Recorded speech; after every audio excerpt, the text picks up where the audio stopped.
How to use polyline command? It can be used for make a polyline in your drawing.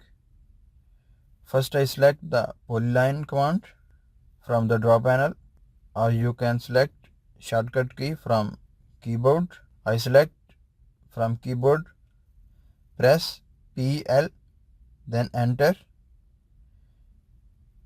then make a specify first point where you want to start the line, then move the cursor to give the distance, what distance you want. I give the distance 500 mm, then go to upside, again I give the distance is 1000 mm, then you can give the distance what you want.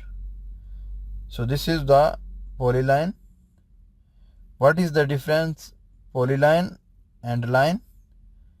You see, if I select the polyline, this all object is select one time. If I select the line, this one is select one by one. So this one is polyline.